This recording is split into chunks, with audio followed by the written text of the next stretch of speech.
So by now, I'm pretty sure you've heard that Toni Storm quit WWE. Basically, she was given her quote unquote release after she requested it from the company. And a lot of people have given their opinion as to why they believe this is. You know, JD from NY206 has basically said in his thumbnail that WWE should be ashamed about what's happened, and he basically cites the fact of, the way they mistreated her and stuff, and as being one of the reasons. And he has a right to his opinion.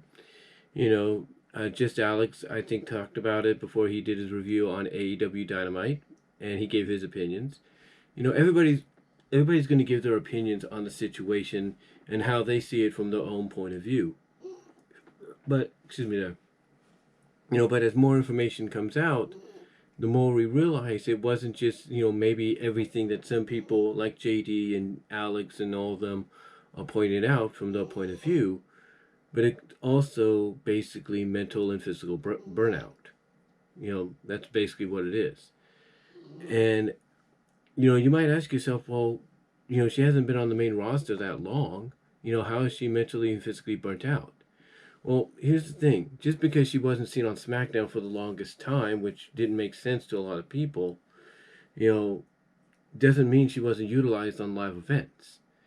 And, there's no doubt she was, as well as she was used on things like main event and stuff. But, here's the thing. That right there, the live house show events, main event itself, it could take a toll on you.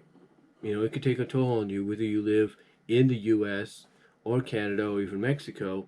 It could take a toll on you, but the difference, and I say this with all due respect, is you don't have to worry about flying, 8 hours, 9 hours overseas, to go home and relax. You could just fly out, maybe for a couple of hours, get back home, and then relax, and then come back and maybe do another show maybe a couple days later or a day or so later. With Toni though, it's more along the lines that she pretty much, I think, had enough. And I don't. And here's the thing, what some of these people seem to not realize, and that is when a superstar agrees to something, they could disagree all they want. They could say, I'm not going to do this, and, protest it, maybe up and walk out and say, I don't want to do this. I still want to work with you guys, but I don't want to go through this. Toni could have done that. She could have said, look, I'm going to walk out. I don't want to be part of this. I'm going to reject this. You get somebody else. She could have done that. But she didn't. She agreed to do the segments and stuff with Charlotte. She did. But obviously, depending on how you view it, whether that played a factor or it didn't, obviously she just couldn't take the traveling anymore. She just couldn't take the strain of traveling, day night in and night out from one town to another, doing the same match over and over again with the same result. And then potentially when she has time, off to herself, fly back out to the UK, spend maybe 24 hours, 48 hours with her friends and family, and then fly back to the US to go be on SmackDown and then do another few live tour circuits after that. And again, when you couple that, I should say, with the fact that the hours, and you could watch Dark Side of the Ring, in the plane ride from hell to get an idea of what I'm talking about. The hour difference of flight is huge. You're looking like an 8 to 12 hour flight, back and forth from the US to the UK. And, for someone like Toni Storm, that may have played, a major factor, no doubt. Like mentally, it played it burnt her out. Now she's got to buy this ticket, she's got to book this flight, book that flight. And she just said, enough. I can't do this anymore. And maybe the same, physically, like, she's only going to go home and, in the UK and have like what, 24, 48 hours to rest her body. And then she has to go back on the road for another 5 days, in the US, including an appearance on SmackDown, and then probably go back home. It probably all weighed on her. And she probably like, look, enough. I'm done. I can't do this anymore. Now, here's the thing. You think, WWE or any other promotion that signs international talent would learn from this, right? They would learn better from this kind of situation. I mean, one thing that people will credit AEW with is at least when they sign international talents to appear on their shows and be part of the roster, they don't make them compete, day in and night out, 4 or 5 days a week. They do let them compete maybe once or twice, a week, and then that's it. Then they let them go back home and give them time to relax.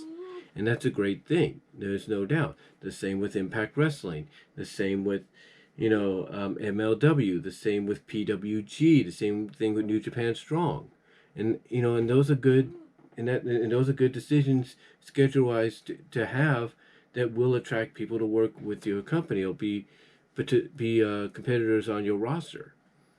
But when you look at WWE, they're a completely different animal. They're a wrestling promotion, sports entertainment promotion that basically, looks at themselves as being the number one promotion because unlike any other promotion out there, like an AEW, they're always working. They're always on the road. There's no day off for them. There's no seasons off for them. They just keep going and going and going and going, which technically is a good thing when you think about it. Because, it lets the men and women continuously have something to do day in and day out. And then when they get the time off to be with their families or to have time to themselves, they're able to do so.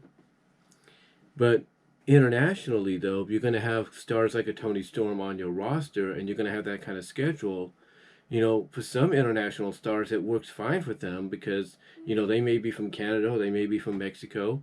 But if they're from overseas, forget it.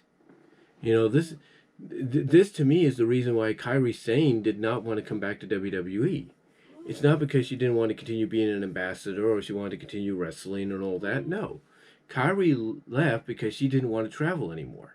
She didn't like it. She didn't like going back and forth. But she did it. She tolerated it. Some can do that. Toni Storm, though, is one of those cases where someone, will try it for a while, but then suddenly it just becomes too much for them and they're like, I'm out. I'm done. A good example of this is back in 2003. Almost 20 years ago, when Nathan Jones did the same thing. He was with the company up until about around the same time, which was like the end of the year. And when they did a tour of Australia, what did he do? He decided to up and leave.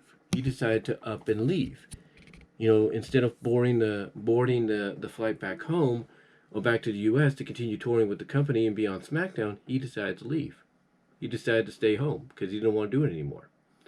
So to me, when I look at this, I don't blame Toni Storm for wanting to get away from this. Take a break and be like, I'm done. I can't mentally and physically do this anymore.